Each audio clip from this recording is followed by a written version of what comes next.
This is the Rask Pro Curve, and today we're going to be doing a full review on it. We're going to do some different styles of shots, some stick handling, some saucer passes, and then I'll give you a full score at the end of the video.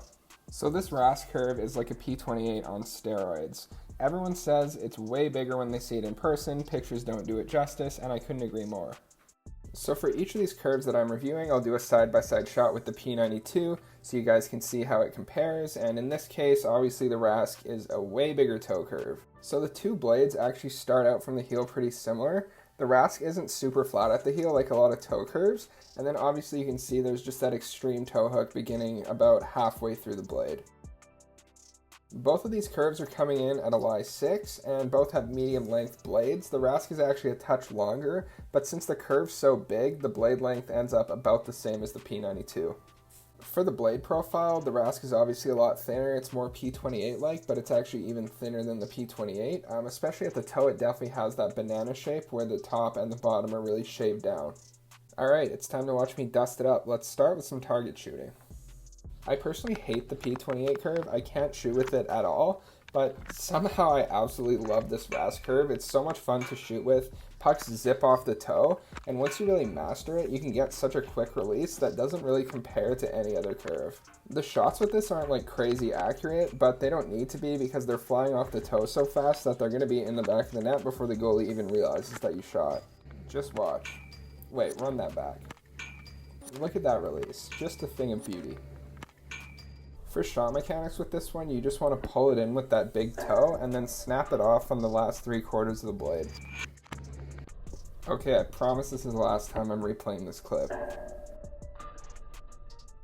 Next up we have saucer passes, and to be honest with you, I could throw a nice saucer pass with a left-handed stick, so there's not going to be too much variation in the videos between the different curves and how they perform, but I can definitely tell you how I felt and why I think that some curves are better than others. I mentioned earlier how the heel opens up similar to the P92 where there's a little bit of loft to it, and that definitely helps get those saucer passes up quickly. The only thing that I don't really like about using this huge toe curve is that if you somehow catch a little bit of that toe at the end of your pass, then you're going to have a real problem on your hands. For stick handling, I'll just run through the pucks a couple times here and I can give you some thoughts on how each curve feels. So with this stick, the puck is like a little newborn baby, and the Rask curve is like a nice warm blanket, keeping it safe, keeping it secure. Nobody is taking that puck away from you. You just can cradle the puck so nicely with this curve, and surprisingly, like you would think with the giant toe curve like this that you're not going to be able to stick handle at all. As long as you keep the puck toward the heel of the blade, this thing is absolutely money for stick handling. So we're going to do some dangles now, and I use that term lightly because I'm a washed up duster, and you'll see what I mean. So I'm just doing a backhand toe drag, I'm cutting back to the forehand, and then pulling a forehand toe drag. And honestly, with this curve, you just feel like Kovalchuk cutting up the neutral zone, breaking guys' ankles. I mean, I'm not doing that because I'm skating like half a mile per hour, but if you're actually skilled, then you definitely can. And I get that this curve's intimidating at first with that huge toe hook, but once you get used to it, once you actually try it out, play around with it, this thing is just so much fun. Last up, the part that everyone's waiting for.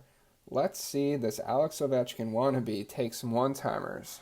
This is easily one of my favorite curves for one-timers. The reason is you can get really hard, solid shots because the curve is so big that you can aim low, but it's still going to go high. So they might be a bit unpredictable, but chances are they're probably hitting a post or the crossbar. You don't know which one, but, you know, the goalie doesn't know either. So as long as it's going in the net, you're good.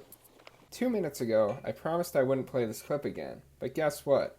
Here it is one more time.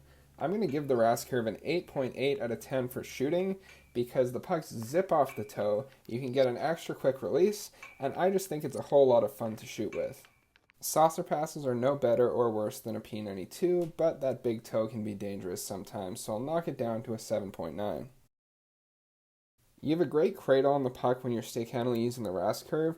It feels faster and more secure compared to a P92, and I'd give it a score of 8.2 for stick handling. When you're dangling with this thing, you just feel like Kovalchuk, you feel like you can break ankles, especially with those forehand toe drags, and it's just way more fun than a P92. I'd give it an 8.2 out of 10 for dangles. This curve is a weapon for one-timers. They're effortless, they're rockets. I love it. It's an 8.8 out of 10 easy. With an 8.8 in shooting, a 7.9 for saucer passes, an 8.2 in stick handling and dangles, and an 8.8 for one-timers, the total average score for the Rask curve is an 8.4, putting it well ahead of the P92. I'd like to provide a recommendation for each of the curves on who I think it would fit best. In this case, obviously, if you're a pure sniper, if you're sitting on the wing or maybe in Ovi's office, like on that left side of the ice, just ripping shots, this is the perfect curve for you. I don't know if I'd advise using it in a game. I think this is more of a fun one that you can use at the outdoor rink. You can use it at stick and pucks. I mean, that's where I get the most enjoyment out of this. If you're using it in a game and you fire a shot 15 feet over the net, your coach probably isn't going to be too happy about that. So if you like this video, please drop a comment and let me know, because then maybe I'll put more effort into them next year. I'll hire a legit cameraman and rent some real ice. But, if nobody wants to watch it, then obviously I'm not going to do that. Last thing, I need to plug ProStockHockeySticks.com. You can go there, check out our 3D visualizer. You can see all these different curves in a 3D setting. And also, if you like what you see, you can actually buy it. We're sold out of almost everything right now. But if you want to stay in touch with what's coming out, when new inventory is coming, just follow us on Instagram at ProStockSticks. Thanks for watching, boys. We'll see you in the next review.